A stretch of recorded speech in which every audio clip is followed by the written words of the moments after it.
Chapter 30, Going to Town.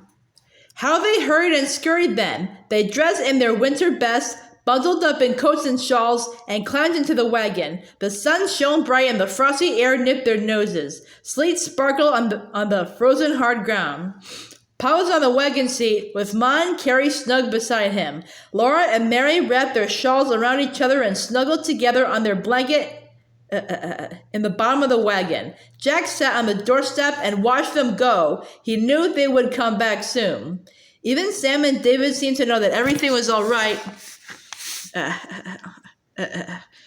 that Pa was home again, they trotted gaily till Pa said, "Whoa," and hitched them to the hitching post in front of Mr. Fish's store.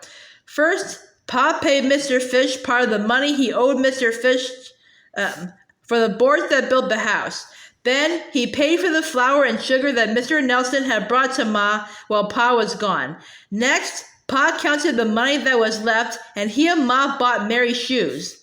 The shoes were so new and shining on Mary's feet that Laura felt it was not fair that Mary was the oldest. Mary's old shoes would always fit Laura, and Laura would never have new shoes. But Ma said, "Now, a dress for Laura." Laura hurried to Ma at the counter. Mr. Fish was taking down bolts of beautiful woolen cloth. The winter before, Ma had let out every tuck and seam in Laura's winter dress.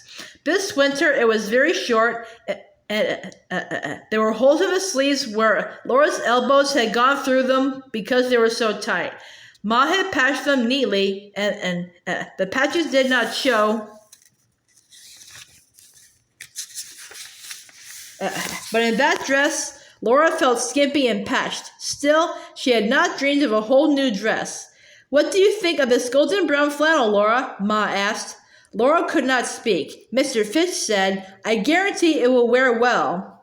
Ma laid some narrow red braid across the golden brown, saying, "I think 3 rows of this braid around the neckband and the cuffs and the waistband. What do you think, Laura? Would that be pretty?"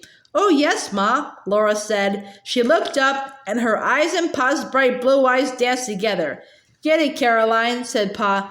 Mr. Fish measured off the beautiful golden brown flannel and the red braid. That Mary must have a new dress, but she did not like anything there. So they all crossed the street to Mr. Olson's store. There they found dark blue flannel and narrow gilt braid, which was just what Mary wanted.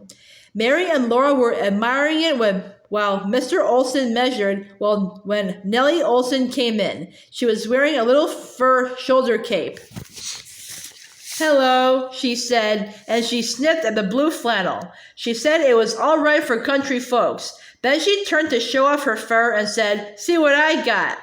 They looked at it, and Nellie asked, "Don't you wish you had a fur cape, Laura? But your pa couldn't buy you one. Your pa's not a storekeeper." Laura dared not slap Nellie. She was so angry that she could not speak. She did turn her back, and Nellie went away laughing. Ma was buying warm cloth to make a cloak for Carrie.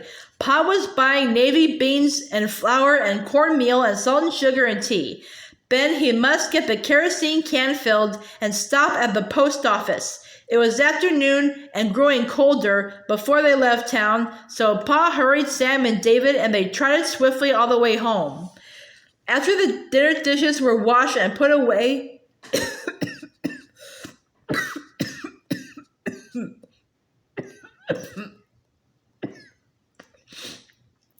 Ma opened the bundles, and they all enjoyed looking their fill at the pretty dress goods. "I'll make your dresses as quickly as I can, girls," said Ma, "because now that Pa is home, we'll all be going to Sunday school again." Where's the gray chouse you got for yourself, Caroline?" Pa asked her. Ma flushed pink and her head bowed while Pa looked at her. "You mean to say you didn't get it?" he said. Ma flashed at him. "What about that new overcoat for yourself, Charles?" Pa looked uncomfortable. "I know, Caroline," he said, "but there won't be any crops next year when those grasshopper eggs hatch, and it's a long time till I can maybe get some work next harvest. My old coat is good enough." "That's just what I thought," said Ma, smiling at him. After supper, when night and lamplight came, Pa took his fiddle out of the box and tuned it lovingly.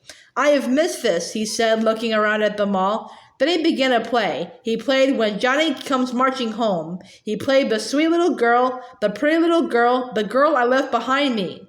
He played and sang My Old Kentucky Home and Swanee River. Then he played and they all sang with him, Mid pleasures and palaces though we may roam, be it ever so humble, there's no place like home.